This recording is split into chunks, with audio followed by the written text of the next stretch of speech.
All right, guys, I'm continuing my series of very long form videos covering a specific topic. Today we're tackling a perfumer, one that I think has become a bit polarizing given the fact that I recently posted a video on one of the fragrances, the recent launches, and the comments were either really love the guy's fragrances or hate the guy's fragrances. So he's a bit of a polarizing figure, but whether you like him or do not like his fragrances, he's been doing a lot of great work, and I'm assuming the reason he continues creating fragrances, because not only do the brands like him, the audience or the public also enjoys his fragrances as well. I'm speaking about Quentin Bisch, and I first discovered his fragrances probably for Mugler fragrances, Ultra Zest, Amen Ultra Zest, Mugler's Angel Muse. Those were two fragrances he worked on, and I consider those two fragrances really awesome work. I think those were around 2014, maybe 2015. I think this is around the time he, got on the scene. Around 2013 is from what I read online as I was doing the research, and I've compiled a list of around 75 to 80 fragrances that are here in the studio, and I'm going to go over them for you guys. I've got half of them, actually, the first 2 pages here. There's one more page that I have to pause the video and remove everything off the table and bring the rest here. But there's a lot of unpacking going on behind the scenes. You're only seeing this little portion of it, but it's a bit messy, unfortunately, because, like I said, there's a lot of fragrances. But before we get started with the video, let me know if you're a fan of this perfumer. Do you enjoy his fragrances? Do you not enjoy his fragrances? So also, don't just say you don't like him or you love him. Tell me, why do you like his creations? And also, why do you hate his creations? And go to the next step and tell me what are some of your favorite creations by this perfumer. And then, if you hate the guy and you hate his creations, what do you consider one of the worst fragrances that he's created? Add a comment below so we can find out. So before I also move on, there are Scent Club Kit number 15s that are that are still selling. So if you haven't bought your kits yet, please do. You can get the kits yourself. I have it linked in the info box, and head over there and get your kit. It features 3 Asian brands. We've got Prode, and it is Blue Whiskey on the Rock. It is a really great boozy fragrance. We've got a fragrance from the house of One Day called Taipei. It's a savory gourmand. And then we have the Filthy Musk from Born to Stand Out, which is an animalic, sweet, fruity, boozy musk. Really awesome kit. Get your kit before we run out. Now let's get started with the list. So we're doing this in alphabetical order as far as the groups of fragrances go. And I've got yours written down for each of the fragrances. So we're starting off with AMOUAGE. And the first fragrance I'm going to talk to you about is one of the latest. I've got Decision here. And this is the video I spoke about recently. You can go find that and see all the comments. Wow, I was quite shocked at how much hate there is. Yeah, tell me why you don't like this guy's creations. And tell me why you like his creations. You know, I don't love everything he's created, but there are fragrances that I enjoy. Decision has grown on me further. I like that kind of piney touch that it has, which is what I'm smelling. It's got some smokiness and slight greenness. It gives me like a bit of a snow-covered, frosted, piney, warmth, amber kind of thing. So giving me a bit of a Christmas vibe. I don't know why for the first time I'm getting that today. I've had a bit of coffee just before I shot this video, or I'm shooting the video. But even though I was a bit underwhelmed when I shot the video, I'm actually quite digging this one. I haven't pulled it out since that video. I'm going to have to put it to use. But Decision actually, there is a little bit of a frosted, creamy undertone with a kind of a green, piney, forest-like effect and a smokiness, which is actually really nice. When you guys decide on fragrances that you don't like, is it like an instant love it or hate it? Do you give it some time or a chance? Is it impulse, like really quick decisions? Whenever I do that with fragrances, I come back to it and enjoy it later. So there is that kind of an idea going with fragrances. But there are the rare occasions when when I smell something, I'm instantly love it because the way it smells. It's all about the smell. And then sometimes I test something and I don't like it. In fact, sometimes I hate it. And sometimes I come back to it and I enjoy it and then it kind of grows on me and things like that. So let me know how you guys decide on fragrances. What is it about Decision that you didn't care for? Unfortunately, I don't have a bottle of Existence here. That was the other fragrance that was launched together with Decision, which is another Quentin Bisch creation.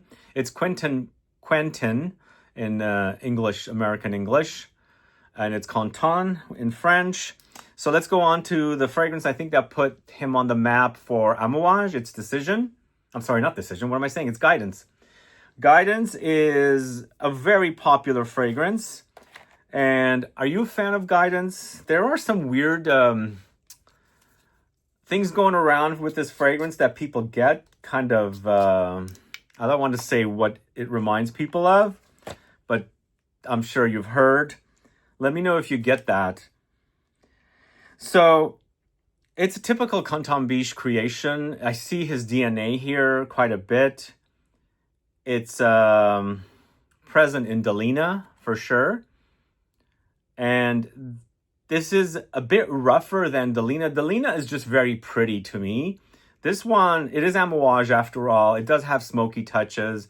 It's not as pretty, but it's still quite gorgeous, if that makes sense. There's some roughness around this fragrance and, you know, smokiness, resins, and amber, whereas Delina, which I haven't pulled yet because we're only up to the M's, it's Parfums de Marly. It's a pretty girly thing. This one's a more mature woman, but under there you can kind of get the kind of Delina-esque creaminess, because I've always mentioned it with Delina, there's this kind of a lactonic touch under that, you know, overdose of fruits and roses and things like that, almost reminding me of the creaminess in something like Intense Cafe, where it's prominent in Delina. And that creaminess is here, but again, as I said, it's a bit rougher. But this one has fruits, this one has nutty notes, for sure it has rose, and of course resins, ambery touches as well. I think I can understand it's a popular offering for AMOUAGE, and I kind of put AMOUAGE on the map. I think a lot of the complaints about Quentin Bisch and his creations for AMOUAGE, a lot of people that are purists of old school or older AMOUAGE fragrances don't like the new stuff. And I feel like maybe a lot of people are not advancing their palettes to keep up with what's trendy. And, you know, I do enjoy old school fragrances. I review and talk about vintage classics all the time. I love them. But I also really enjoy modern fragrances as well. And I don't find Guidance to be a disappointing fragrance. I enjoy it. So I have a pretty wide palette. I enjoy a lot of different styles. I don't enjoy a lot of really overly animalic fragrances, a lot of fishy marine fragrances. Not a big fan of overdosed white flowers, although I'm opening up to white flowers more and more. But you know, there's some stuff, weird, strange fragrances I don't like. But I'm open. I like to discover new things, new smells, because we're working with our sense of smell. And I'm open to it. Sometimes my nose doesn't understand some of the new fragrances, and I got to give it some time. So I think judging really fast, which I do all the time as well, I should kind of put a pause to the judging and then come back to it. But there are times that I experience fragrances that, you know, I don't like and come back to it, still don't like it. Like recent designer or men's line launches that I'm really disappointed with. And I gave them time. I tried them on, wore them, and still didn't like them. But we'll come back to that later. We're going to talk about Guidance 46 next. This is a flanker of the very popular Guidance. And of course, AMOUAGE ages these, the juice inside these. You know, I do enjoy this one a little more because of it's a bit more ambery and resinous. And you can kind of feel it here and experience it and smell it. The denseness is also great. It's less creamy than the OG Guidance. And I like the whole ambery thing, but still it smells like the OG for sure. Just intensified and amplified with more of an ambery resinous touch. Yeah, I think Guidance 46 is definitely my favorite of the two Guidances. Let me know which one is your favorite. Now, along with Guidance, they launched Purpose. Now, I thought Guidance was good. Purpose I didn't care for. But Purpose 50 is actually better than Purpose. Purpose I felt like was just kind of a flat, woody, smoky fragrance that really didn't go anywhere for me. Like, this is one that I've come back to over and over and over again. Still don't care for it. I'll tell you a little bit more about why I don't care for this one in comparison to Purpose 50, which I do like. So it's incense is a bit boring for me. It reminds me of church. It reminds me of the church I went to as a young kid, Christian Orthodox. And it's cold and smoky and a bit dark and austere. On skin, it doesn't shine as well. It's resinous for sure, but it's on the cold side, and sometimes resins can be warm. I like these kind of resins. This, to me, is just dark and cold and smoky, kind of foggy, gray, kind of giving me those kind of vibes, muted. I know it has an audience. Let me know which of the two fragrances that launched together. It was launched in 2023, Guidance, Purpose, Search, and I forgot the fourth one. Which of those is your favorite? Do you prefer Purpose over Guidance? Let me know. Let's try Purpose 50 next. Let me know if you're a fan of this one over the OG. Now, AMOUAGE's extracts are a bit overpriced. And if you can find them at discounts or discounters, get them. And also, I've been waiting for frickin' Neiman Marcus to do $1 off. They haven't. And I think the reason is, from what I hear from the employees there, is that because Saks and Neiman's merged, they're not doing any kind of discounting, which is a bummer, because there are some fragrances that I want to buy, but I'm holding off waiting to buy them because I prefer to get a discount. Or maybe when I head to Europe next week, I will get them there. But, you know, it's still kind of cold, dark, muted, gray, foggy, smoky. But there's a bit more of a warmth here with the Purpose 50 in comparison to the OG Purpose. So I do prefer it more, but still, it's not my favorite creation from Quentin Bisch. In fact, I prefer Decision more. And I've actually, smelling it today, again, after a while, I'm liking it. There is definitely this piney, creamy thing, and that's actually kind of good. I'm going to spray that on, actually. I haven't really worn it much. I was also recently at Neiman Marcus, and I was checking out Existence and Decision with a friend, and we came to the conclusion this was the better of the two. Existence was about Lily of the Valley, which is a green floral note. But I think this is not bad. There's definitely a Christmas tree vibe here, which is kind of festive. But under there's this kind of a creaminess, which is kind of adding a smooth layer to this kind of sharp pine foresty thing. And of course there's smoke in there as well. The creaminess is giving me a bit of a vanilla ice cream effect, which is nice. So that will be put to use, this Decision 2025. So those are the AMOUAGE fragrances. We're going to move on to AZZARO, which a fragrance I reviewed many years ago, but I have fallen out of love with this one, sadly. It starts reminding me of too many men's fragrances that have a similar DNA. I'm talking about Wanted by Night by AZZARO. Let me know if you're a fan of this one. AZZARO's Wanted by Night is covered up in a lot of warm cinnamon, and I think the cinnamon is what I was really picking up, and not really picking up a lot of that very common smelling men's amber woods DNA. But it's really strongly there. So the amber woods kind of thing is a bit also marine-esque, so there is that bit of thing happening here as well. And it kind of turns me off. And I've started to really despise this fragrance, unfortunately. And even though I'm a big fan of cinnamon, I love it. And I love the cinnamon in this before, I've started to really dislike this fragrance. Let me know if you're a fan of it. I know they have a new one in a gold bottle, which I don't know who created that, which I liked, actually. I enjoyed it. I'm not sure who created it, so I'm not featuring it here. But I felt like speaking about it on camera sometime soon. We'll see if I get a video up for that one. I'm drawing a blank. Is it a Parfum or an Elixir or an Absolu? There's too many of those to keep track of. So that was AZZARO Wanted by Night.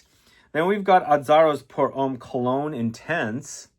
This was 2021. The Wanted by Night is from 2018.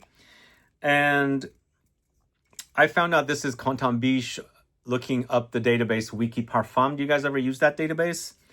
I kind of like that for no drama databases and things like that. And that database mentioned that it was Quentin Bisch. And one thing I forgot to mention at the beginning of the video, a lot of these perfumes also are co-created. Since we are only focusing on Quentin Bisch today, I'm only mentioning his name.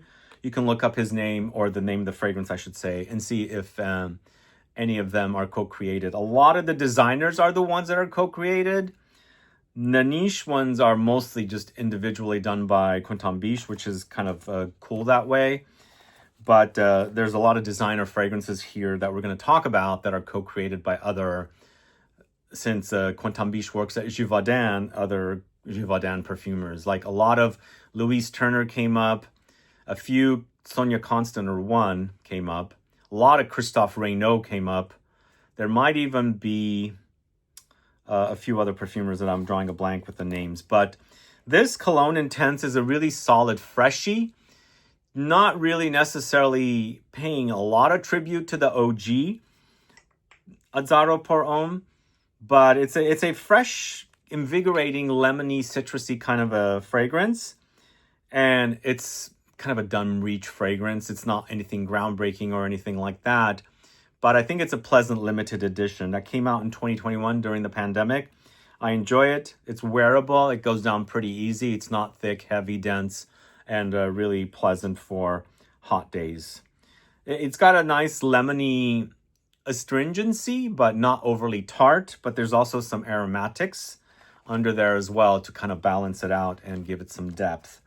So next we're going to the house of BALMAIN. So BALMAIN fragrances just launched recently. And it's interesting. I was at the BALMAIN boutique in the MYRRH in Paris just on the last trip. And the associate in the shop told me, I was asking which perfumer was behind which fragrance, which I knew a bunch of them who it was. And he was like, no, it's the creative director. He's the perfumer. He's the one that creates the fragrances, which is what they had done originally. And I discovered the collection for the first time at the Galerie Lafayette in my trip in September in Paris.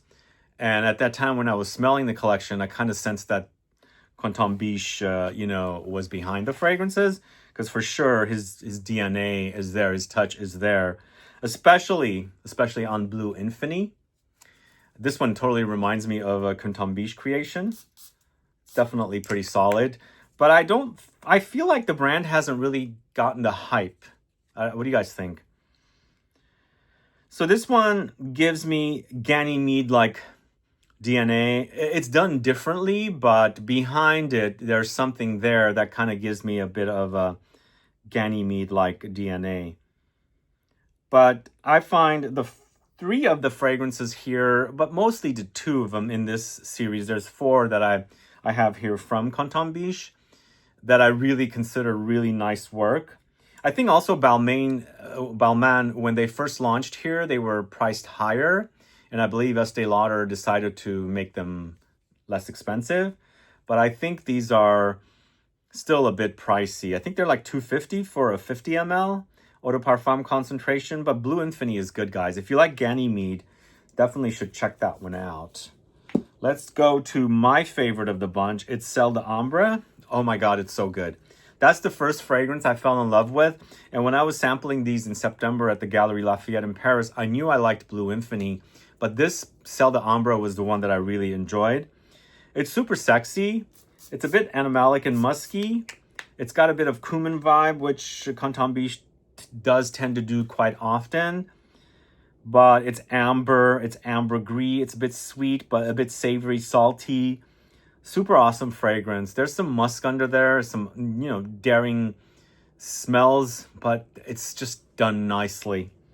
Definitely really solid work by Quentin Bisch here. Let me know if you know Celle d'Ambre. It was one of my favorite launches of last year. Absolutely love it. Then we've got Carbone. Carbone will remind you of another Quentin Bisch creation, for sure. Since it's not one of my all-time favorites, I used to own a bottle of the OG Carbone created by Nathalie Lorson. This is created by Quentin Bisch. Carbone does give me a bit of Delina vibes. I'm sorry, what am I saying? Not Delina. Guidance vibes is what I should say. But all I'm smelling right now is Celle d'Ambre because it's so fantastic. But I like Carbone. I'm not a big fan of Carbone. My two favorites are Celle d'Ambre and BLEU INFINI. And then here we also have Rouge. And Rouge is not one of my all-time favorites from this house. I have a video on the channel of this collection. If you want to find out more, please go catch it. Rouge is definitely a floral. White floral, and I believe it's a bit fruity as well. I'm not remembering exactly because it's not one of my all-time favorites from the bunch. I don't wear it often, but I really love, as I said, Celle d'Ambre is my favorite. I'm only hoping that Celle d'Ambre becomes an extract. I don't know if the brand has plans to do anything like that. I think they're off to a bit of a rocky start here with the Balmain fragrances. What do you guys think? I don't see many people talking about it. Let's see what happens. They've just launched a new one earlier this year in the white bottle. It's a really awesome citrus fragrance. And it was created by a Givaudan perfumer. I think all of the perfumers are Givaudan, from what I remember. I think there's a Dominique Ropion in this collection as well. But now we're moving on to a fragrance that launched earlier this year from the house of PARFUMEUR, MYRRH Shadow 403. Really awesome fragrance. We featured this fragrance in our Scent Club mystery box kit earlier this year. Oh man, it's good. It's a fizzy Coca-Cola-esque vibe. It's spicy, it's sweet, it's ambery and resinous, vanillic, but it's myrrh. It's a myrrh fragrance. Myrrh gives me the fizziness, but it's super awesome. Really great work from Quentin Bisch. It does have a slight green contrast running throughout it. Something green is in here that is super awesome. That gives you that very interesting interruption to something that is all very similar and blended fine. And then you get that like green, not jarring or doesn't like throw you off too much, but it kind of like throws you off a little bit and creates a bit of a intriguing experience with the greenness that's in there. But lovely fragrance, MYRRH Shadow 403. Those of you that got the mystery box, let me know what your thoughts are on that mystery box and that fragrance. Let's move on to Born to Stand Out FUGAZZI collaboration, which is this right here. So I did a video with June of Born to Stand Out, and in that video he mentioned this collaboration. And so basically Born to Stand Out puts FUGAZZI's name on it, and FUGAZZI's bottle has Born to Stand Out on it. So we've got this one right here created by Quentin Bisch. And this is another fragrance that has similarities to Ganymede, but this is a bit more animalic and sweaty. It's good. This is really, really great. It's super potent and like extract concentration, close to extract concentration, because in the video he mentioned, June, in the video I did with him, mentioned he doesn't really, he likes to deliver more than what's promised. And even though it says eau de parfum right there, which is what he said in the video, he said he likes to give a more stronger concentration. So he says eau de parfum, but the concentration that they use in the fragrance turns out to be higher than an eau de parfum, which you can kind of experience here. Now, does this remind you of Ganymede Extrait? No. Kind of. And Ganymede Extrait is not as thick as this. There's still an airiness about it, and I think Ganymede is a kind of an airy, musky, violet, leathery kind of experience. Here, it's so dense and intense. If you think that Ganymede is too light for you, definitely check this collaboration out. I think it's super solid. Really lovely. That is Born to Stand Out / FUGAZZI collaboration created by Quentin Bisch. Now we're going to a collection that got discontinued throughout the pandemic.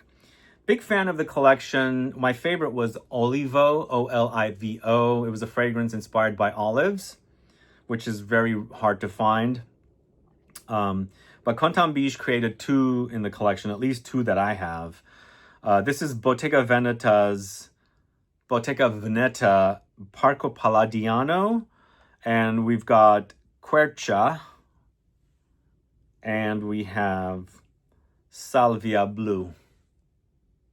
So he created both of these fragrances. Let's try QUERCIA. You know what? I'm sorry to say I'm forgetting what QUERCIA is in Italian. Anybody know what it is? Please add a comment and let us know.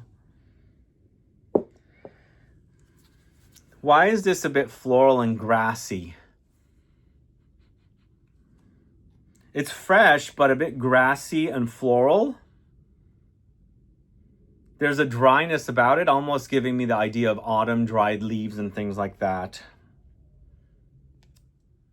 I'm not sure what happened with this collection, but I got the tea about it that it was discontinued after visiting the Bottega Veneta store, and online discussion, people messaging me, because I was really into the collection. I was always mentioning it in videos. And some folks got pissed off at me that I did a video and said it was discontinued, because people messaged me and they said they work for Coty, which is the brand is owned by Coty, at least it was, but at the time, it might be under Kering now. And they got pissed off that I said it was discontinued, and even the boutique told me it was discontinued and they're getting cleared out. But apparently it wasn't 100% discontinued, and I guess I spread the rumor faster than people liked it. But it's gone. It's gone now. But I kind of was reprimanded for saying it was discontinued too soon or something. I don't understand why people got upset. But the next fragrance is Salvia BLEU. This is soapy fresh, very, very fresh and clean. It does not remind me of the fragrances of Quentin Bisch. Although, wait a minute, maybe it reminds me a little bit of this. This is Marseille. It's got a soapiness, but it's not orange blossom soapy. This is more like dewy, watery, ozonic. There's a slight marine sea breeze in there as well, but a bit vegetal. Like I'm thinking of a water fruit, like melons or something different, but there's a watery effect happening, all at the same time being soapy and a bit marine and fruity all together. It's fun. It's a fun fragrance, not serious. That is Salvia BLEU. Let me know if you're familiar with that. The next one's a bit of a cheesy fragrance. We're going to the house of Carolina Herrera. I'm not the biggest fan of Carolina Herrera, unfortunately. But here we have this one, Very Good Girl. So I bought this during the pandemic because somebody online was getting rid of it for a really good deal. And also because I was doing a few videos on Delina alternatives, which I find this to be a bit of a Delina alternative. It's fruity, it's rosy, it's a bit candy sweet, and it's got that creaminess. And I think this one is actually created by 2 other Givaudan perfumers along with Quentin Bisch. But it's been featured in a Delina alternatives video. If you are interested in finding Delina alternatives, go check that video out. In fact, Quentin Bisch has done so many different fragrances that are kind of similar or offspring-like of Dalina, which is a complaint I have with some perfumers, but they copy themselves quite a bit. They do twist it around a little bit. It's not identical, but do the brands come and say, make our own version of Dalina? Is that what happens? Maybe it does. That's what happens. And then he, or any perfumer, like, let's say, for example, Dominic Gropion created Baby Cat, Vanagloria, Vanilla Barca. Which one was first? I think Vanagloria was first. But the thing is, we don't know when a brand approaches the perfumer. Could have been YSL approached Dominic Gropion like years before Laboratorio Olfattivo, approached Dominic Gropion. So I don't know, but it almost feels like a brand says, oh, make my own version of this fragrance. So he twists it around a little bit and makes it. And is that how this Carolina Herrera, Very Good Girl, came about? Let us know. Add a comment below. But the next fragrance is Marseille from the house of Comme des Garçons. Remember, I'm doing these videos in alphabetical order in groups of brands. The fragrances and the dates are totally off. So we're not doing a chronological order. And the fragrances are off once we get to an actual brand. So we only have one fragrance from Comme des Garçons. And a great fragrance from Comme des Garçons, by the way. If you like soapy fragrances, Marseille is so good. So good. I've gone through a whole bottle. And this is my new bottle. But this is an eau de toilette, so it's lighter. It goes down, it goes down fast because it's an eau de toilette, as I said. But if you're into soapy fragrances, you really got to try this. I mean, first off, it reminds me of Orange Blossom because that's what he's using, those kind of notes. But there's an effect in here that creates that soapy effect with the Orange Blossom. And there's a creamy, soapy effect happening as well. Like, soap is a bit bubbly, creamy, smooth. You have that here, but so good. Awesome fragrance. Great creation, but it doesn't really match anything else that he's created because there's overlap between some of the fragrances, but not here. This seems pretty OG, but then again, he has done a lot of neroli, like in Van Cleef & Arpels Neroli Amara. They don't smell alike. To me, Neroli Amara smells a bit more like Fleur Narcotique from Ex Nihilo. So there's a lot of twisting and turning going around when these fragrances are created. But to me, I haven't smelled anything else that smells like Marseille created by Quentin Bisch in other fragrances. So I like this one a lot. Let me know if you're a fan of Marseille. Add a comment below. This place is a bit busy now. So we're done with Comme des Garçons as we only had one. And he might have more fragrances within a brand. These are only what I have. So like this next one, I know he's done more fragrances for Dries Van Noten, but I only have one. And this is it. Sur Ma Peau, part of the colognes. This stuff is so awesome. And it has that weird minerally effect that is associated with Ganymede, but it doesn't smell like Ganymede. It's more of a cologne because this is an eau de cologne concentration. But to me, it's one of the best I think that Quentin Bisch has done. Absolutely love this. And this fragrance also, now that I smelled it, it's been a while since I've smelled it. It does give me a little bit of the background of MYRRH Shadow. So there is a connection here. And I've always mentioned MYRRH Shadow reminds me a little bit of Vanilla Planifolia or Vanille Planifolia from Chloe, which I still need to buy. But when you smell Sur Ma Peau, you kind of get that similarity between those two fragrances. And who knows, there might be more. But it's so good, so good. I absolutely love this. It's like a minerally warm, slightly vanillic freshy. And if you like a little bit more depth, you don't want like a citrus, but it doesn't like weigh you down because in the end, it's an eau de cologne concentration. It's not eau de toilette. It's not eau de parfum. It's not parfum extrait, elixir, absolute. Try this. I think it's so good. It's a larger bottle, but they only come in one bottle size, unfortunately. It's a 200 ml bottle, but it's an eau de cologne. So fragrances that are eau de cologne go down faster because they're not as concentrated. So the next fragrance is, what have we got? Essential Parfums. Of course, he's done 2 fragrances. And the way Essential Parfums works, he's the brand owner, Geraldine, which I have a video of recently shot. If you haven't caught that video, please go catch it.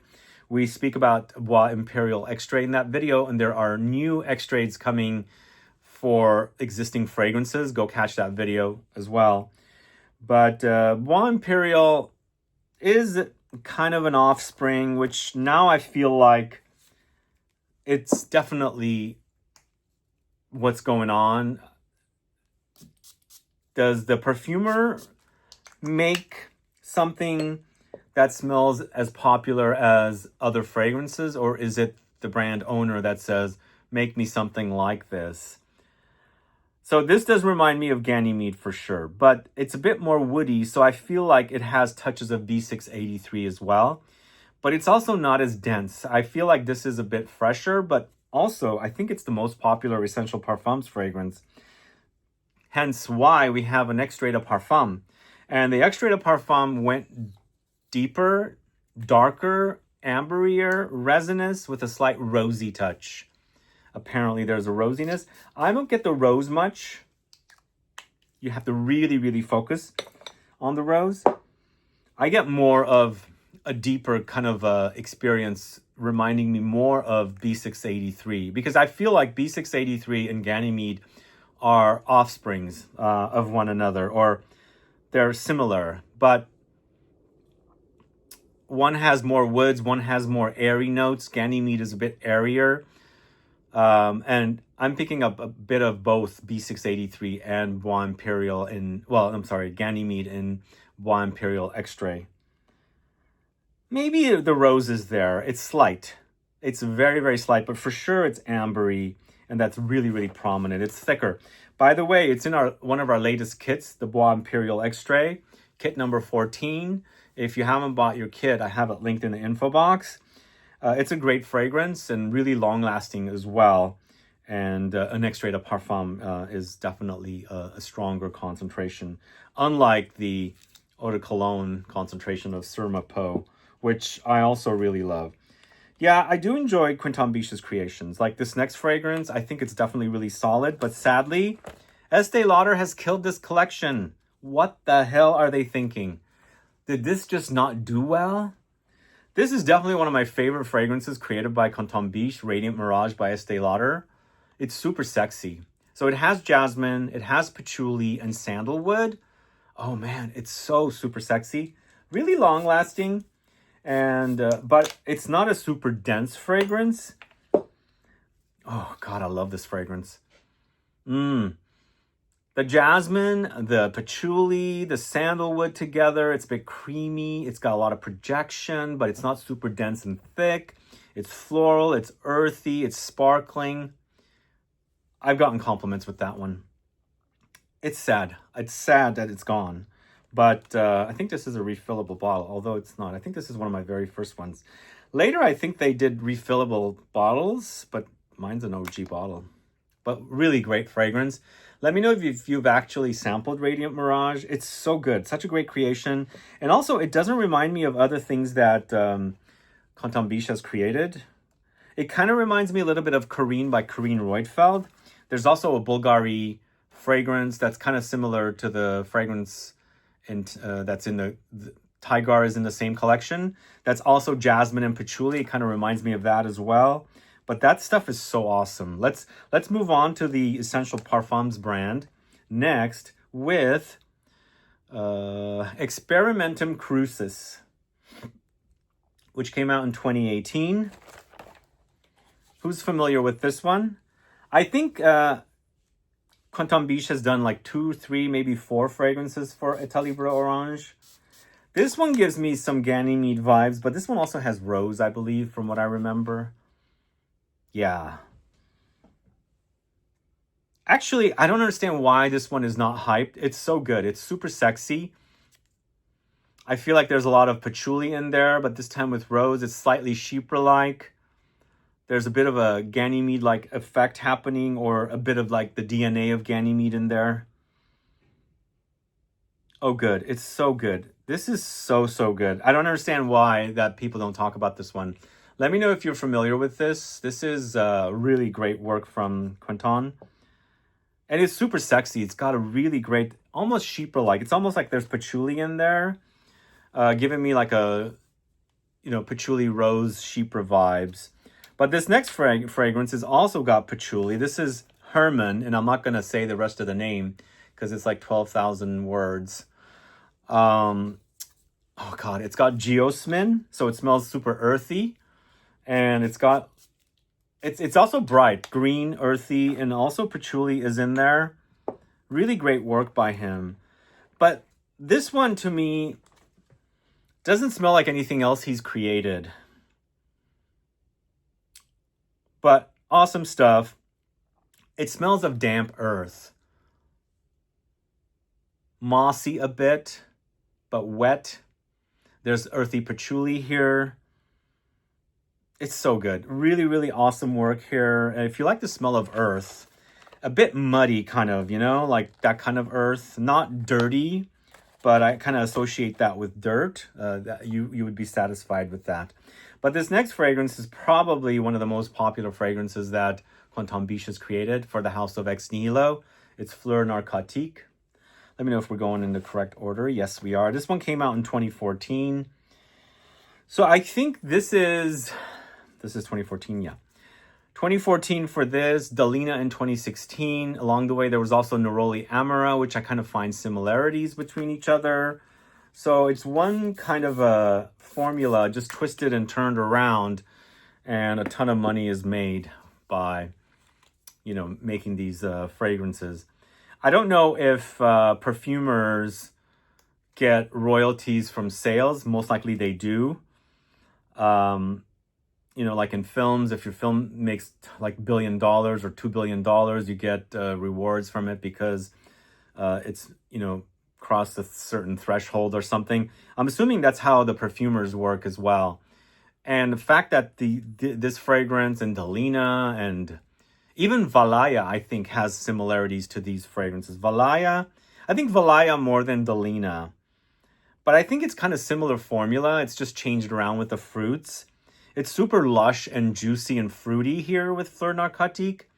And it's floral as well. So I would consider this a fruity floral, a popular style for the ladies. Let me know if you're a fan of Fleur Narcotique. I only have the OG of Fleur Narcotique. And there's like multiple variations. I think there's been flankers and extracts and things like that that have launched. But this next fragrance is a sleeper from this house. French Affair. So good. So good. It's a chypre style, but on the dry side. And once again, you'll kind of get the experience of things like Ganymede here. There's the grassy earthiness. There's mossiness here, but it's on the dry side. It's a chypre style. I feel like it doesn't smell like it, but it acts like something like Mitsuko or Diaghilev. I find this to be a lot sexier because I think it has patchouli in it.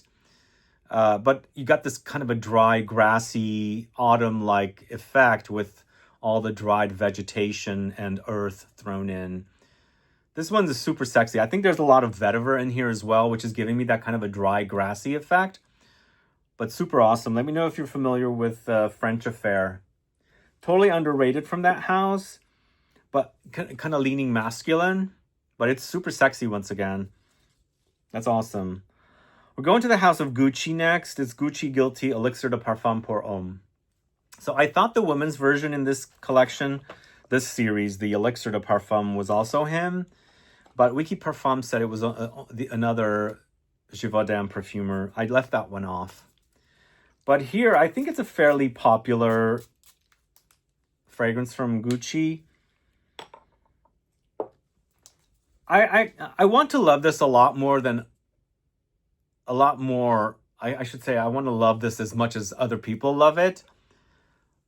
But there's something in it that doesn't make me love it as much. I think it's a great quality offering.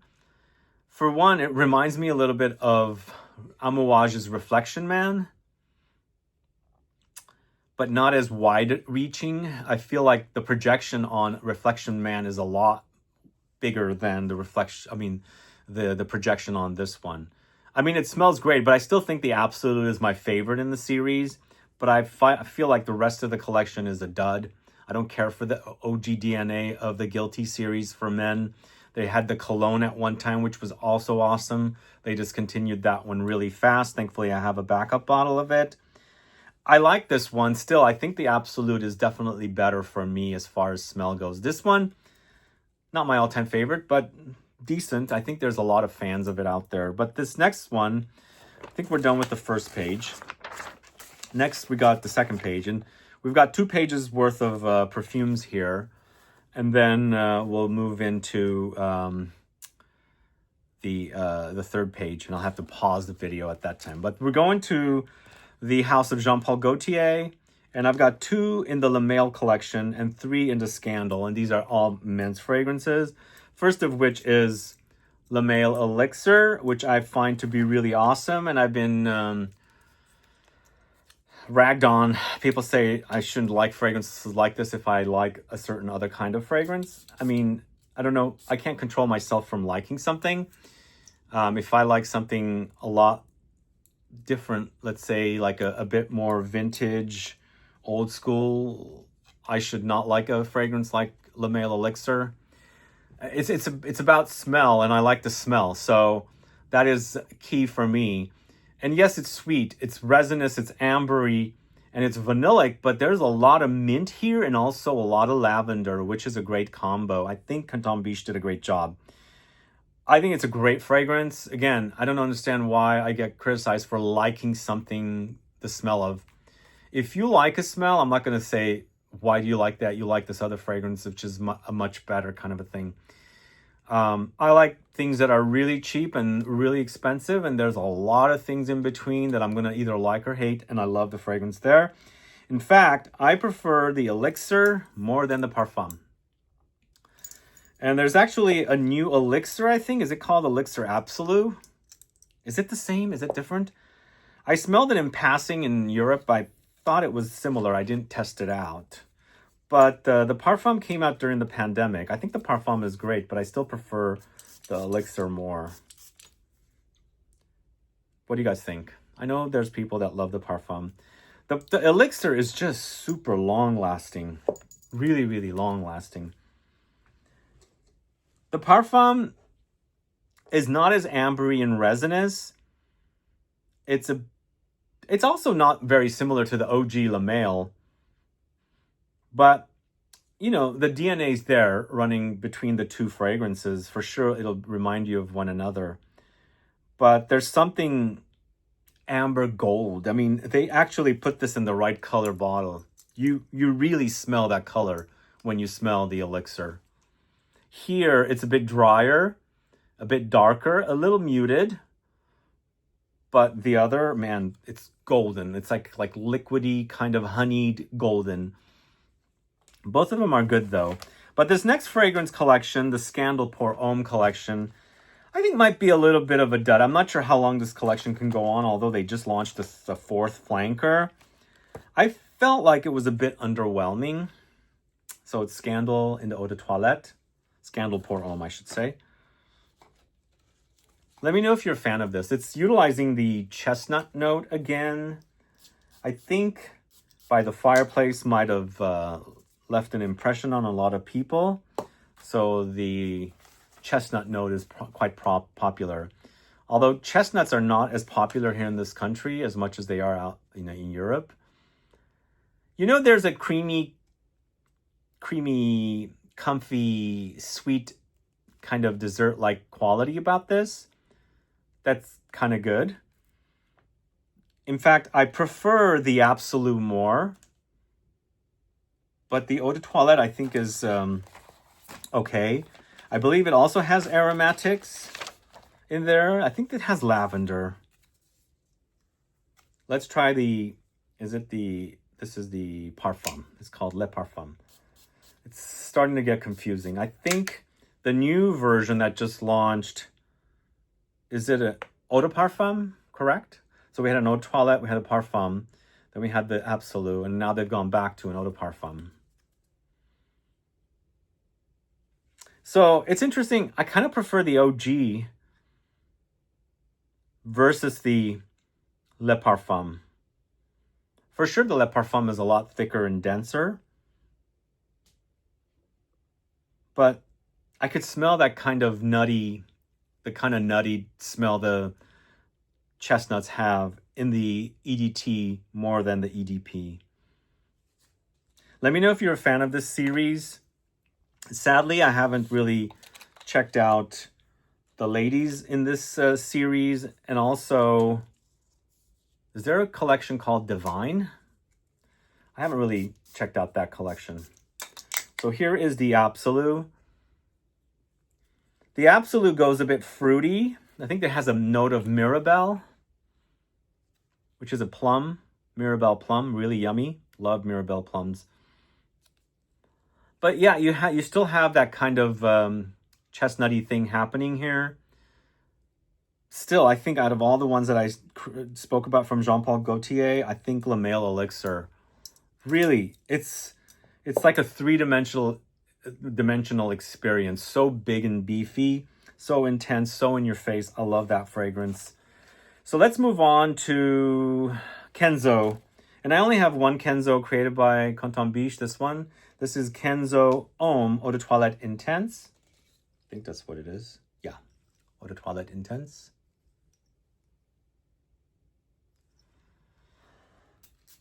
It's a marine fragrance.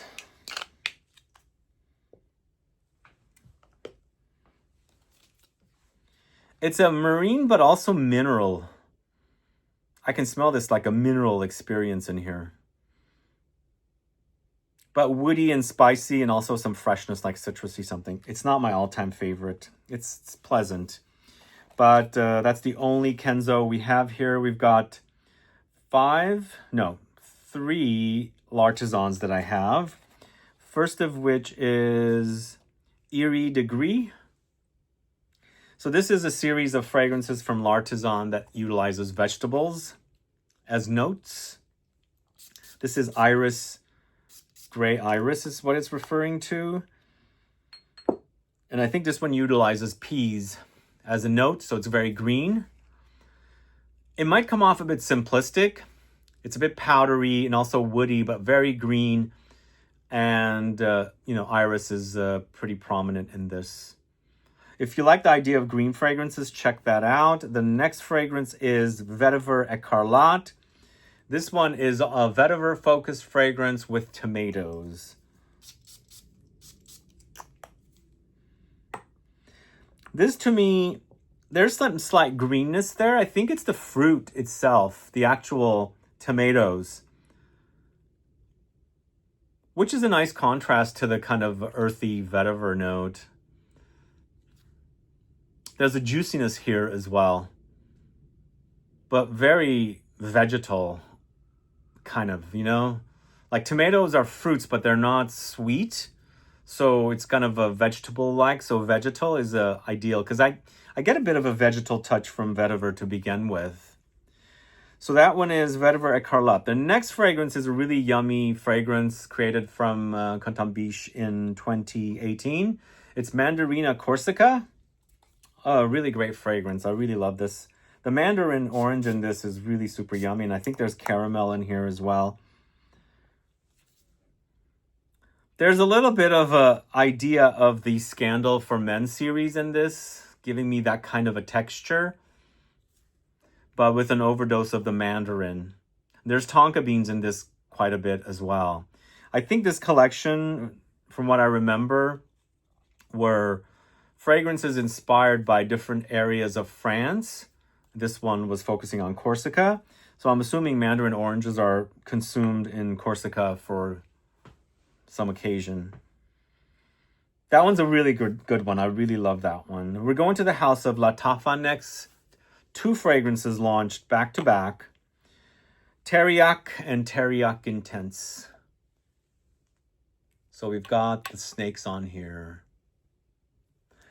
So teriyaki, I feel like teriyaki is the more feminine and the Teriyaki Intense is the more masculine. And these are also really cheap. I'm not sure how much they paid Quentin Bisch to create these formulas. Because the fragrances sell for really inexpensive, under $50, I think. So the the OG Teriyaki. I can see the DNA. It's giving me a little bit of the DNA in Sur Ma Peau. Not a lot. Same thing with MYRRH Shadow as well. There is something in there that reminds me of those fragrances. But it's kind of sweet and vanillic and powdery, candied. Nicely done. So inexpensive, so totally worth it. Teriyaki, I think, great work by Quentin Bisch. But then we've got Teriyaki Intense, which I think they've gone into more of a masculine direction this time. I feel like it adds a bit of smoke and something dark, smoky, woody into the OG. So it's almost like somebody that's not really into sweeter kind of gourmand fragrances. They want some more like darker, more masculine notes or something.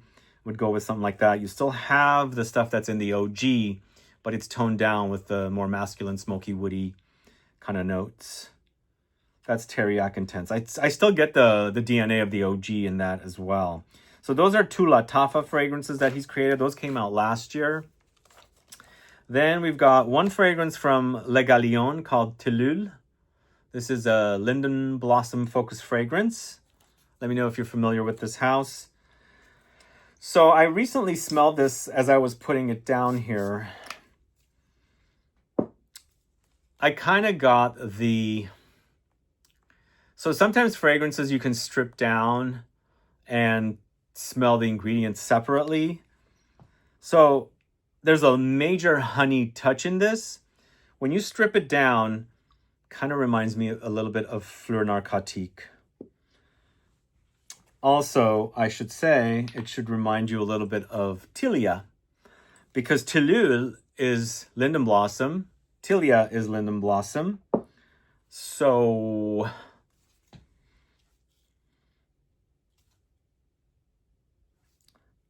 if you like honeyed, sweet, floral fragrances, definitely try Tillule.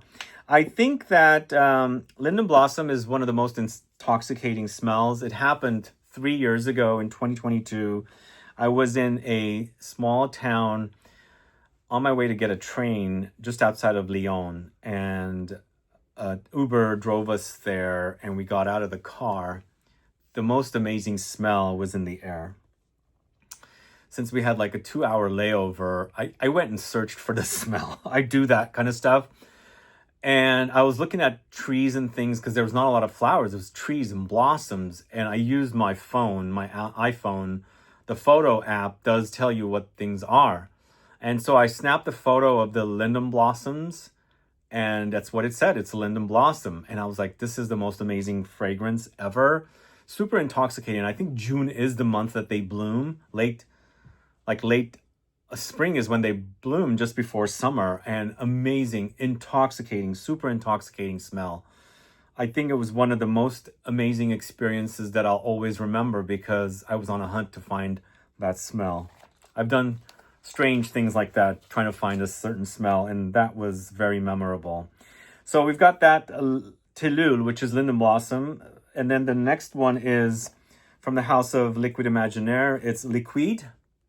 So earlier this year, we had this fragrance featured in a mystery box. Let me know if you were able to take advantage of that mystery box. That one was a very limited box. I think we only did 200 boxes, and it just like instantly sold out.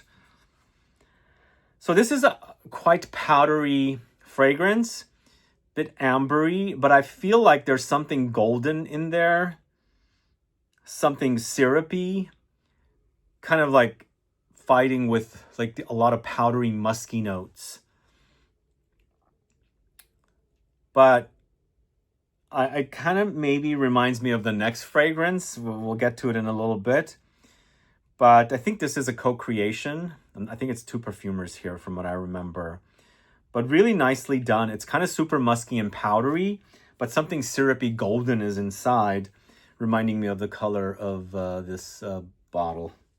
Let me know if you're a fan of that. Let me know if you were able to get the kit that we featured that fragrance in. Next is Loewe 001 Man. Not Loewe, Loewe. Some people tell me low. But when I traveled to Spain, like 10 years ago, I had to ask the sales associates, how do you pronounce this? Loewe. That's what I hear.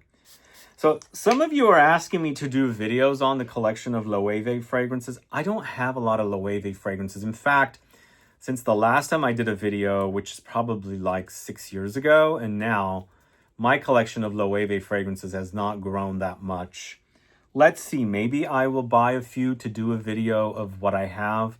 But if I ever do a video on Loewe fragrances, it's not going to be a lot of fragrances, unfortunately. But if I find some deals online, let's see, we'll do. But I think Loewe was put on the map by their creative director that just left. I think he was at Loewe for 11 years, 9 years, somewhere like around 10 years. I think he just went to Dior. But I started traveling in Spain in the mid-2000s, and I used to go to their El Corte Inglés department stores and see the brand there all the time. But then all of a sudden, mid-2010s, it's like everywhere, and of course, it makes sense because of the creative director. But Loewe 001 Man is a very powdery, musky, kind of an iris-focused ambrette fragrance. And it kind of gives me the idea of the powdery muskiness that's in the liquid, but very different. There's a super sexy quality about this. This one I think has ambrette and iris, or it could be carrot seeds, which is kind of replicating the powdery iris effect. Let me know if you're a fan of that one. There are multiple variations. I think there's an eau de toilette and an eau de cologne of that one. When Barney's was open, this was at Barney's. And also Nordstrom's had this, but they quickly took it away. So that's the only Loewe fragrance I have created by Quentin Bisch.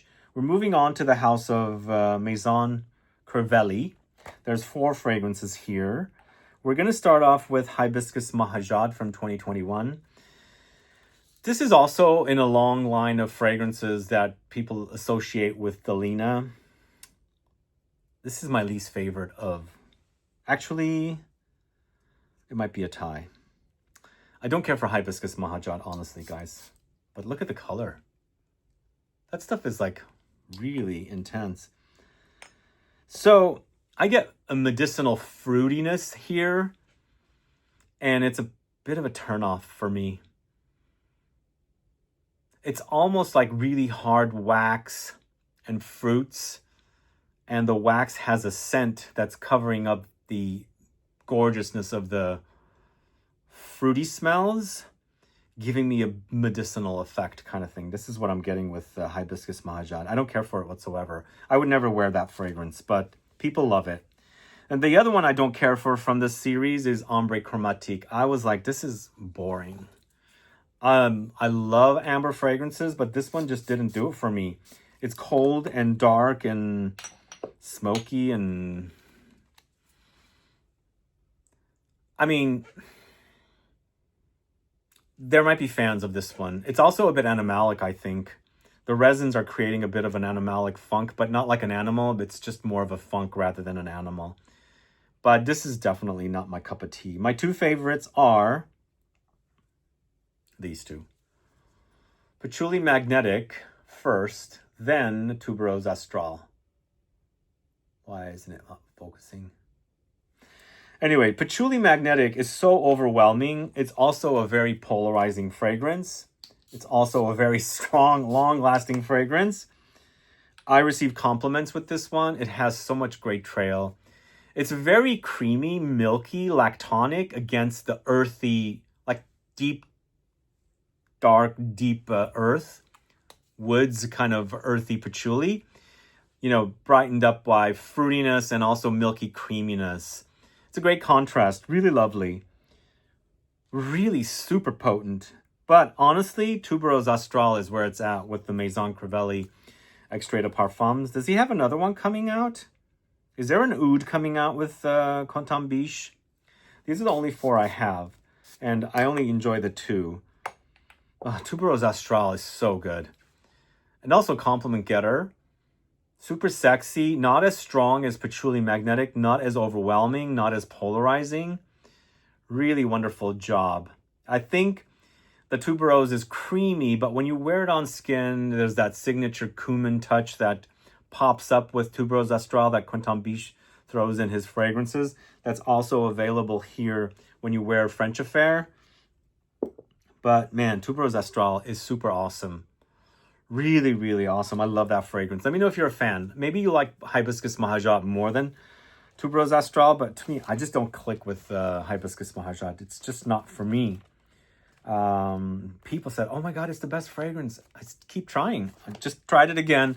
Doesn't do it for me. So next we're going to the house of Marc-Antoine Barrois. And there are 6 fragrances here, I think. But 2 of them are extrait de parfums. I don't have Aldebaran. Is that how you say it? So I actually smelled Aldebaran back in October. I actually shot a video with Marc-Antoine and it hasn't aired yet. I've been holding off on airing it. But in the video, we don't talk about, Aldebaran because he couldn't really talk about it and I couldn't really talk about it either. I was told I'm not supposed to until it launches. But my first reaction with that fragrance was not positive. This tuberose mixed with like smoky, slightly leathery pepper. And I didn't click with it, sadly. But I think B683 and Ganymede are top. And I'm slowly digging into Tilia as well, which I much prefer over Aldebaran, but I haven't really tested that fragrance yet. We'll test it out. But let's talk about B683 first. This is the first fragrance that came out. And I think this is the brand that might have put Quentin Bisch on the map, especially with Ganymede, of course. And I feel like Ganymede and B683 are related. I think it's a father and son thing. What do you guys think? They're offsprings of one another. The B683 is darker, woodier, much more masculine. Spicy. It's woody. And they don't have... The cumin is there. It pops out more in the extract. But it's giving me these kind of vibes of the French Affair as well. But I think perfumers are magicians. They can take a formula and tweak it and twist it around and make a brand new fragrance. Sometimes smelling like the other fragrance and sometimes not. This, to me, does remind me a little bit of French Affair. But French Affair is focusing on, I believe, a lot of patchouli and mossy notes. I don't think they're existent here in B683. And of course, Ganymede is loved by so many people. They consider it one of the best fragrances. Those of you that don't like Quentin Bisch, what do you think of Ganymede? Do you hate it as well? Oh, it's so good. Really, really awesome. I find it to be a super sexy fragrance. It's violets, it's immortelle, it's leather, it's osmanthus, I think. So it's musky to me, it's minerally, but not thick and dense. There's this kind of airy quality about it. I also get a very dry, well, it's also reminding me of French Affair once again, but not with a lot of patchouli because the French Affair has the patchouli and the moss, but the texture is giving me that kind of a vibe. And just thinking back on the perfumer and the magic tricks they perform, stripping away some notes, adding another note, pretty much the same formula, but twisted around a brand new fragrance. But I love Ganymede. I think it's a great fragrance. We've got B683 Extrait next. This is going animalic for sure. This has oud in it, and it's the animalic variety, and it's also so super potent and intense. Wow, it's beast mode. Whew, this is also very animalic. There's a slight poopiness in there. Do you guys like B683 Extrait? But it's got that poopiness, but there's a lot of violet leaves in here, so it adds this kind of a crisp freshness. And I also forgot to mention the apples. There's green apples, I feel like, in B683 Extrait, and also Ganymede. So it adds a kind of a juicy crunch. The DNA is awesome. Really love it. Next, we had Ensalade. Ensalade is... I think it's quality work, but I feel like it's a bit boring. What do you guys think? It's a leathery vetiver, I think. And also... Whoa, why am I getting marine this time? I haven't gotten that cologne vibe from this before. Strange. That's not a good thing for me. But it has rhubarb. Maybe that's what's tricking my nose. Very interesting. Then we got Ganymede Extrait. And Ganymede Extrait, I think people were underwhelmed. They were looking for something stronger, beefier. It has just gotten a little thicker and denser than the OG. But it is definitely darker. I find it to be good. I first thought it was a bit blah. It's grown on me. It's definitely noticeable, the difference between the OG. But I think it's all about the OG. The OG is where it's all at. That is the fragrance that people really love and enjoy wearing. Okay, so we're done with the Marc-Antoine Barrois fragrances. Let me know which fragrances of Quentin Bisch's are your favorites. Add a comment below. We're also almost done with the second page. We're going to do a pause here in a little bit and come back. But we're going to a Thai house next. Thai house of Myth, M-I-T-H. First fragrance is Rose of Male Planet. You guys familiar with this?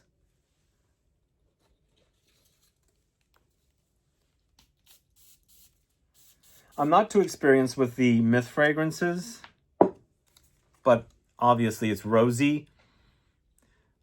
Oh. So Rose of Male Planet, there's also a Rose of Female Planet, and I don't think that one was a Quentin Bisch creation. This is definitely a kind of a masculine take on rose. I feel like they've added the rose in there, but it's got a lot of woods and spices thrown in. And so it doesn't act like a full-on in-your-face rose fragrance, just nothing but the rose. There's other things going on. There's spiciness for sure. The rose effect is there. You'll notice the rose, but it's toned down with the notes that are a bit more masculine. So that is Rose of Male Planet. I don't know what that name means. Next, we've got Florida Orange. Does Florida produce oranges? By the way, this is a Thai brand, guys, if you guys aren't familiar with Myth. So this is a dry and powdery take on oranges, not syrupy and juicy. Although on skin it might act differently.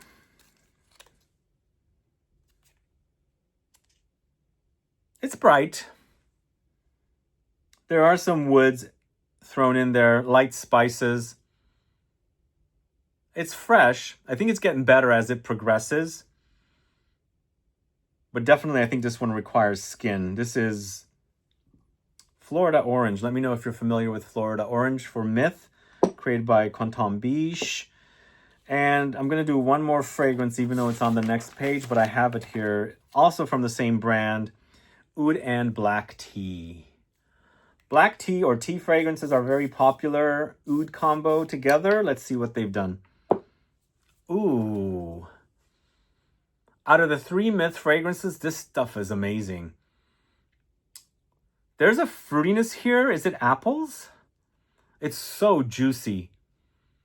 So juicy. Really, really nicely done. Yeah, between the 3 fragrances from Myth, this stuff is awesome. You can smell the oud, but it's not animalic. There's a lot of juicy fruitiness. And there's this underlying greenness and coziness from that tea note that's in here. So super smooth. Wow. This stuff, I'm going to have to really wear this one. This one's really good, guys. That is Oud and Black Tea from the House of Myth. All right. Took me a while to get it all set up. But there are a bunch of other fragrances that I put on the table and I remove everything. But along the way, luckily, I had it out for another video. I noticed I forgot this one. Maison Margiela's Soul of the Forest. From the Replica series, it was once discontinued, and then it was brought back last year. So the entire collection of fragrances in the dark bottles were discontinued.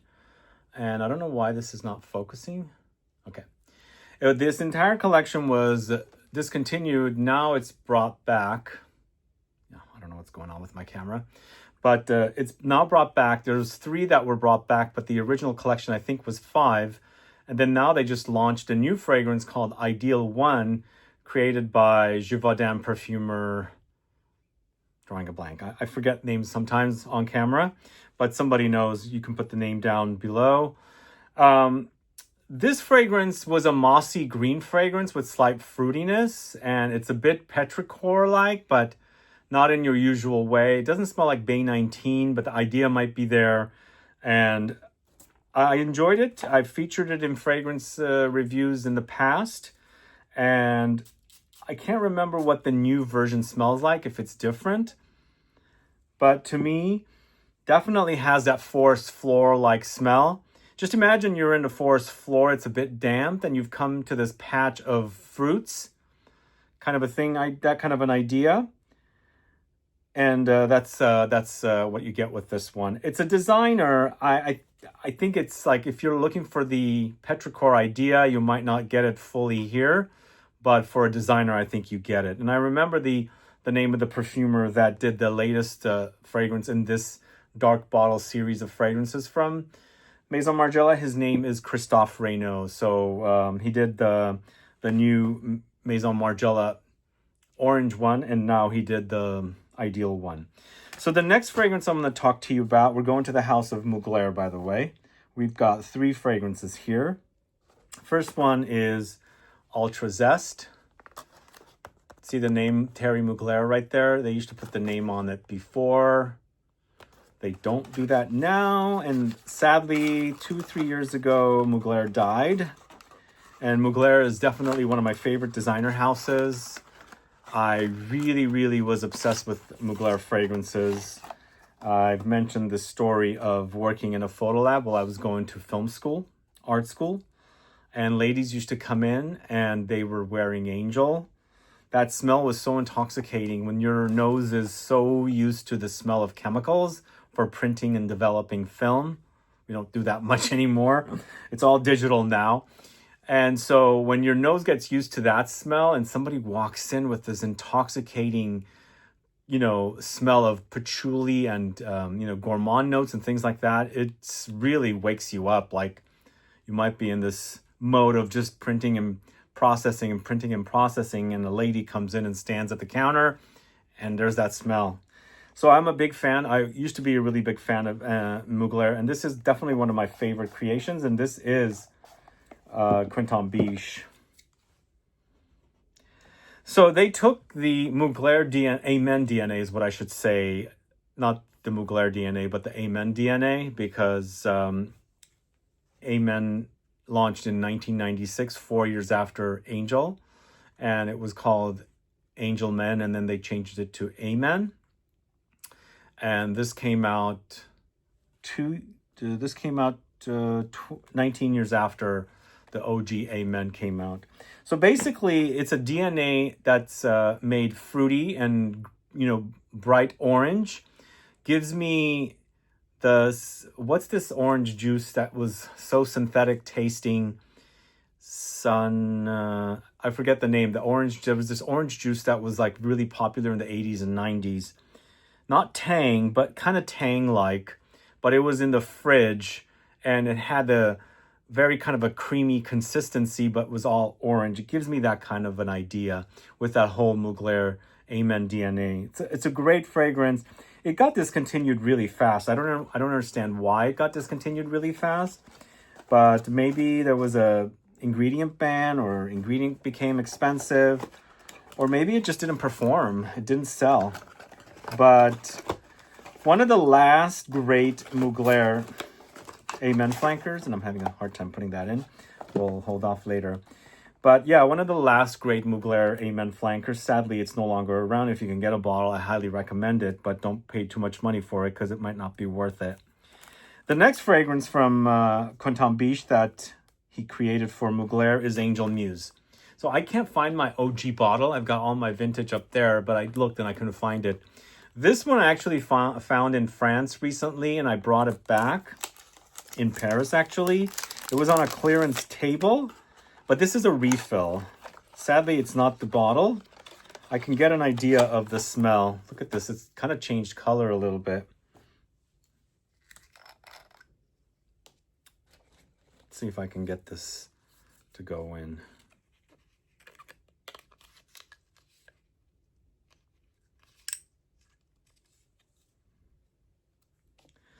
So what was the difference between Angel and Angel Muse? So I felt like they had made it a bit more masculine because there was a lot of vetiver in the notes. But it had hazelnut whipped cream. I think that's what it was. With that patchouli that we're familiar with Mugler fragrances, Mugler Angel. It's really wonderful, really delicious. My mom was a fan of Angel, the OG. I gave a bottle of that to her. She did complain it didn't last as long as the OG Angel did. But as a smell, it was just really delicious. So yummy. Yeah, he created some great work for Mugler. But this next one, I don't think it's a great work. This is created by two other perfumers from Givaudan. This is Angel Nova. Is that what it is? Angel Nova? Yes. So this is Quentin Bisch. It's also Sonia Constant. And it's Louise Turner, I believe. Wow, my bottle's not spraying. It's got crusty. Oh, wow. I don't think I'm going to be able to spray this one. Look, there it goes. It's been a while since I sprayed that one. This is kind of getting close to Hibiscus Mahajad. It's giving me the vibe of this very berry popsicle, but in a medicinal kind of way. And so I feel like this is what Hibiscus Mahajad would be if it was, created for Maison Crivelli. Because this is fruitier, but to me, it still has that kind of medicinal effect. But also reminds me, the berries in here reminds me a little bit of a very intense berry popsicle. Not one of my favorite flankers. You can tell it's a Quentin Bisch creation because there's also touches of Delina in there and kind of in that same ballpark. I know people that don't like Delina might like this one over the other, vice versa, and things like that. But do you guys like this? It's definitely not Angel. It's totally not Angel. The OG Angel. But let me know what your thoughts are on Angel Nova. And that's the last fragrance from Mugler. We're moving to a South Korean house called Organtail. This is Printemps. Let me know if you're familiar with that fragrance. So we featured one of their fragrances, Fleur de Bonbon, in our recent mystery box. And that one was an extrait de parfum created by Bertrand de Chafour. This is a fragrance created by Quentin Bisch. The word printemps means spring. This is not very, well, I guess it is. It's kind of on the fresh side. It's a bit green and maybe a bit citrusy. And some floral notes in there as well. I feel like I'm getting violet leaves or something leathery in there. Under there, way under there. But even though it's like, what, eau de parfum, it seems pretty intense. Packs a bit of a punch. But this is Printemps from the house of Organtail. The one we featured in our kit is the fragrance Fleur de Bonbon, and that was from Bertrand de Chafour. But this next fragrance was a love at first sniff when I first smelled it in 2015 when I got a bottle. This is from the house of Parfums de Marly. It's Carlisle. So Carlisle is kind of like a fragrance if Leighton and Herod had an offspring. This is what it would be. Because it kind of reminds me of a little bit of both, but it's a great fragrance that Quentin Bisch created. There is a bit of a tobacco-ish touch in there. There's also a bit of a creamy woods touch in here, but very spicy and vanillic as well. It's a really potent fragrance, really long-lasting. My bottle is pretty old. And it's super deep and rich, slightly smoky. And there's a video on the channel that I did that is about Carlisle. There's a fragrance by, well, first off, it kind of reminds me of Red Tobacco from the house of Mancera. Red Tobacco came after Carlisle did. I think 2 or 3 years after. But there's also a fragrance from Terenzi, which I'm drawing a blank with the name. It also reminds me of Carlisle. So if you like Carlisle, you want to kind of experience something a bit different, try those fragrances. I have a video on the channel you can go and catch to find out what the other Terenzi fragrances. But this next fragrance, definitely one of Quentin Bisch's most popular fragrances. It's Delina, and it comes with 3 flankers. Delina, Delina Exclusive, and Delina La Rosée. I'm not going to focus too much time on these 3 fragrances because they are so popular and everybody knows about them. It gives me that creamy, kind of milky, lactonic effect under there, but it's quite fruity. I think it's rhubarb and lychee, and there's rose as well.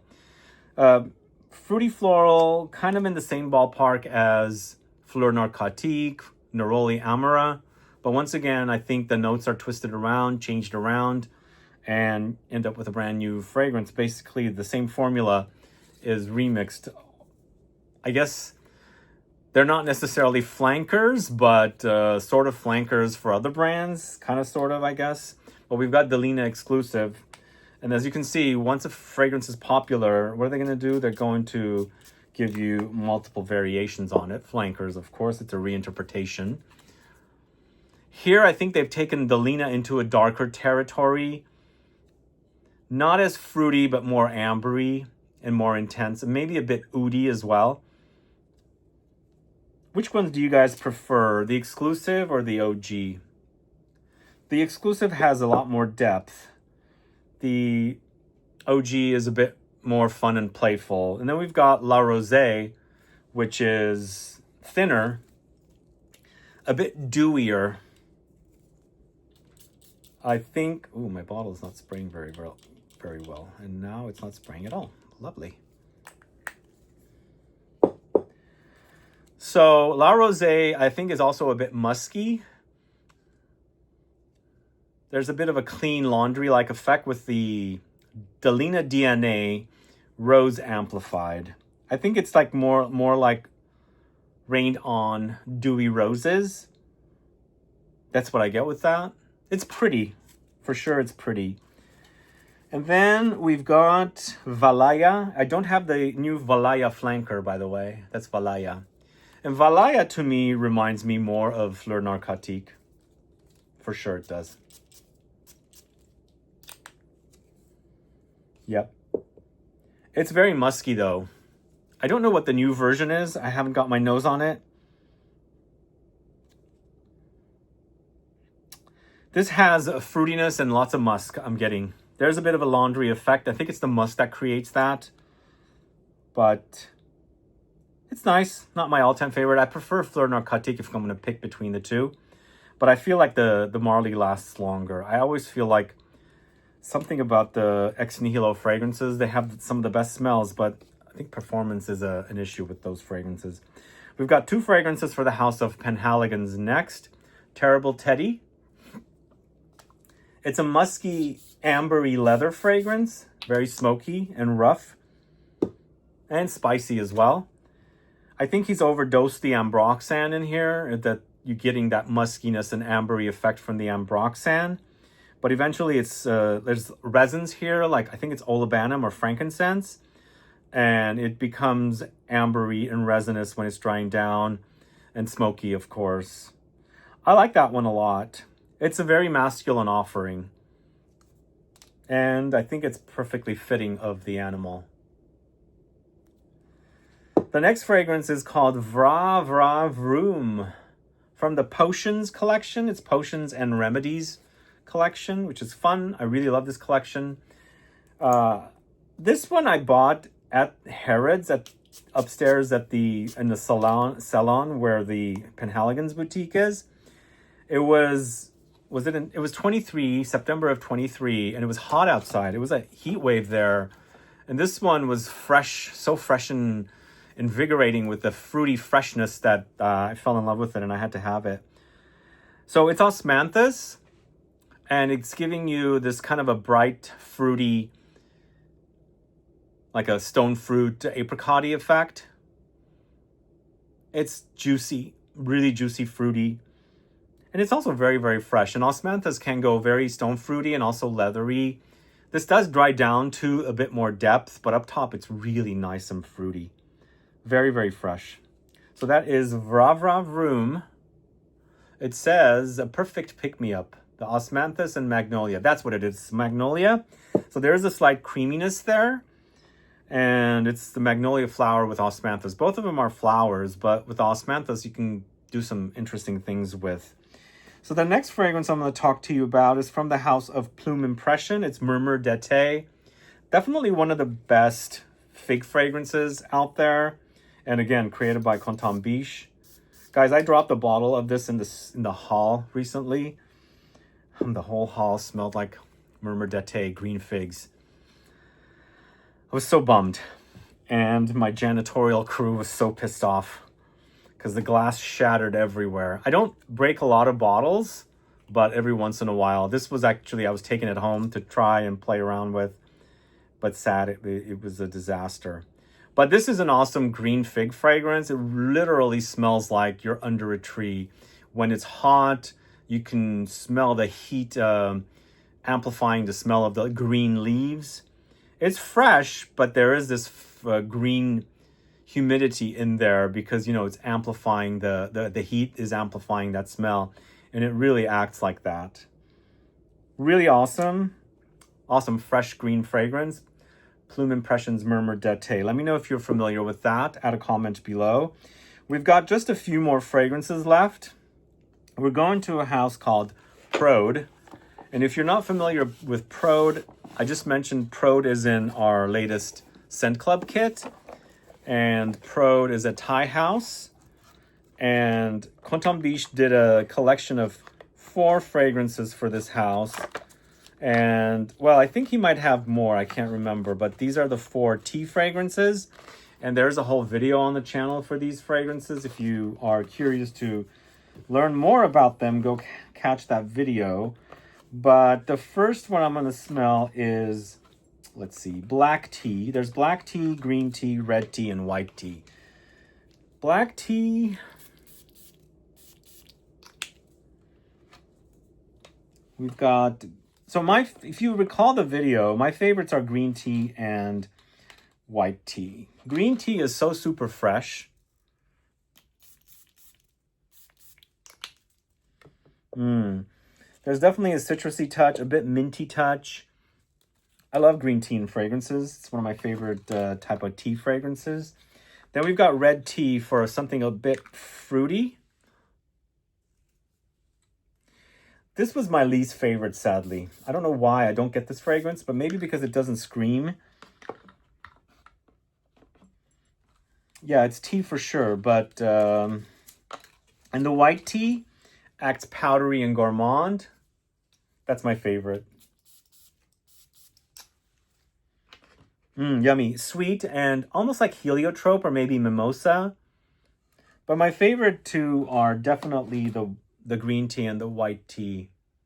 The black tea is okay. You definitely get the experience of something spicy, like almost like chai, but it doesn't do it as much for me. And the red tea, I think, is just a dud for me. I just don't get that one at all. But maybe I'm anosmic to some of the notes in there because it's supposed to be fruity, and I don't get much fruits from that. So those are the Prode fragrances, the tea collection: black tea, green tea, red tea, white tea. Then we've got some Rabanne fragrances. Who's a fan of Rabanne? Paco Rabanne. I've got 3 fragrances here from Paco Rabanne. We've got Million Gold. So I got this last year. I was going to review it. I decided not to. I kind of like it, but I don't love it. So there's sweetness here, but also under there, it reminds me a little bit of Santal 33, which you guys know I'm not the biggest fan of. So it's a bit of a turn-off. But otherwise, I felt like it was pretty good, but not good enough to do a whole video on it. So I passed. What do you guys think of Million Gold? Let me know. Add a comment below. Can you see me in the reflection there? So I think there's a new flanker in this series. I'll have to check that out. It's better than Santal 33, but not by a lot. The next fragrance is 1 Million Parfum.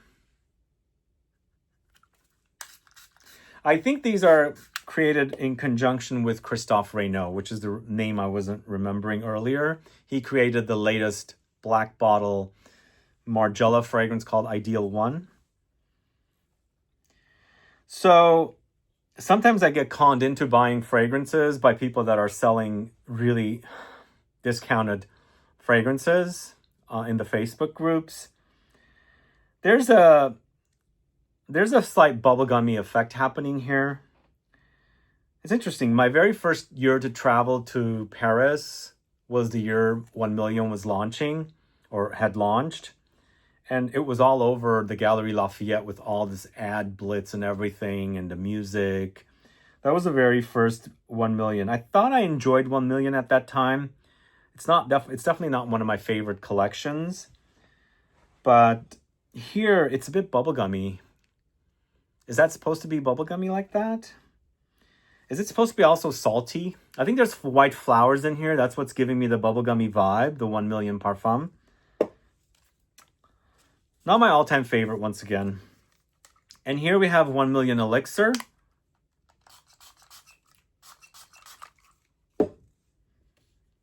I like this one a little bit more.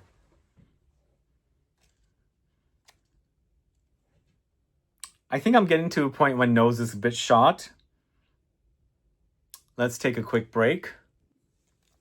But yeah, this one's a bit ambery. But, you know, 1 Million was never really my all-time favorite collection. Somehow I ended up with these bottles because I found some great deals. And I was looking at doing videos on, you know, the higher concentrated designer fragrances like the Parfums and the Elixirs and things like that. I mean, I like this 1 Million Elixir. I need to put it to test a little bit more. But as a brand, Rabanne is not my all-time favorite brand. Invictus is one of my least favorite fragrances of all time, the OG. But the 1 Million series was okay, I think. Not the best, but it was okay.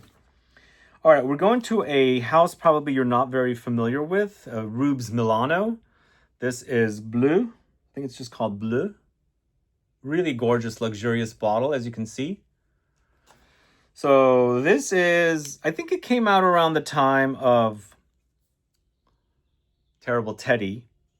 And it's once again leathery, but if you don't like animalic, you might stay away from BLEU because I think that's really animalic here.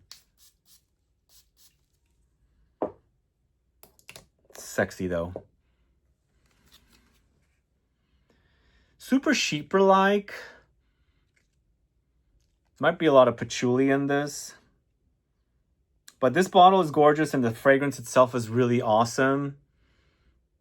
For a very luxurious, I think it's a jewelry brand from Italy. It's ROUGE Milano. My bottle has got, I left the bottle out for a while. It's gotten a bit not that shiny. I gotta like really wipe it down. But it's a great smelling leather fragrance, but a bit bright and sheeper-like. I feel like there's patchouli, maybe a little bit of rose in there, at least acting like it. So that is ROUGE Milano BLEU. And I've got 4 more fragrances, guys, just 4 more. We've got 2 fragrances from Van Cleef & Arpels. So we've got Ombre Imperial first. That's this one. So this is Van Cleef & Arpels Amber fragrance. They just came out with a Parfum edition, Le Parfum of this. So Van Cleef & Arpels is now doing Le Parfum editions of their fragrances, which makes sense. They're going to try and milk it. Every brand is.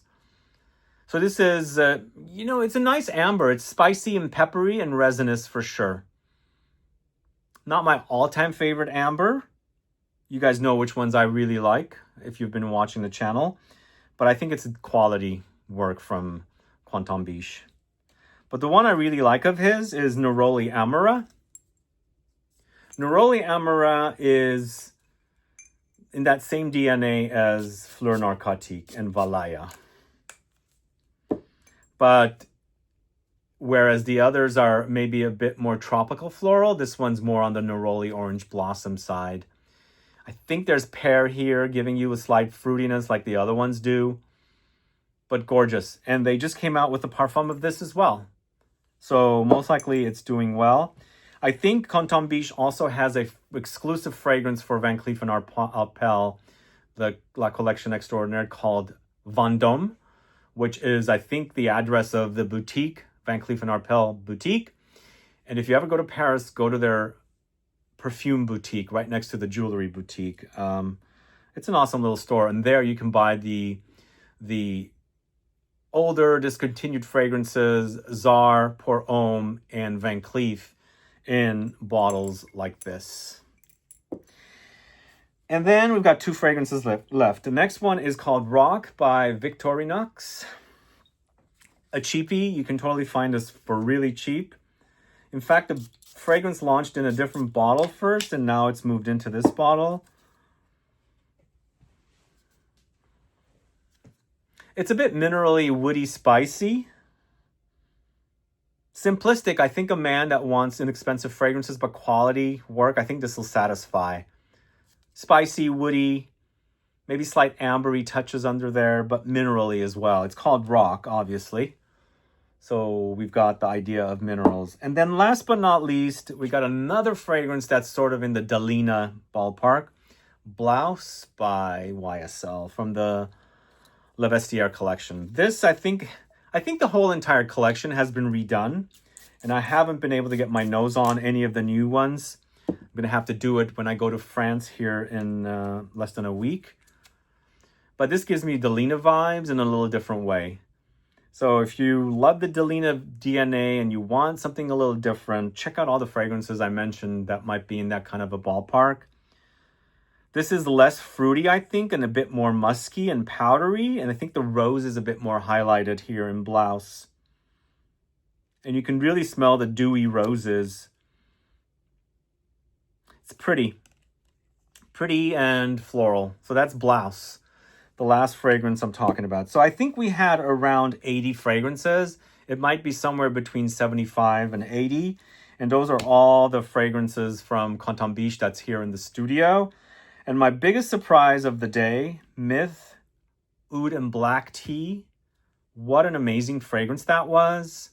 I'm really going to put that to use now and really wear it and explore it and talk to you guys about it. But let me know your thoughts on these Quentin Bisch fragrances. Which is your favorite? Which are your least favorite? What fragrances are missing in the studio? Add a comment. I know he's got more fragrances, obviously. There's a lot that he's done. And this is a big chunk of it right here. 75 to 80 of them. That's a lot. He's done a lot of work.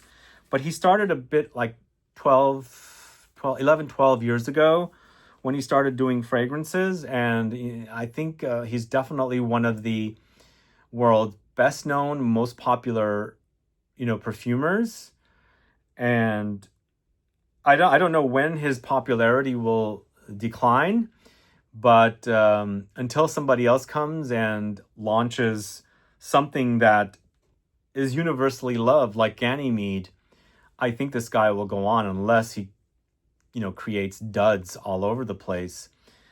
But yeah, he's definitely one of the most popular. And I think the reason that is his fragrances sell, which means the brands want all of them to, the brands want him to create fragrances so that they can sell.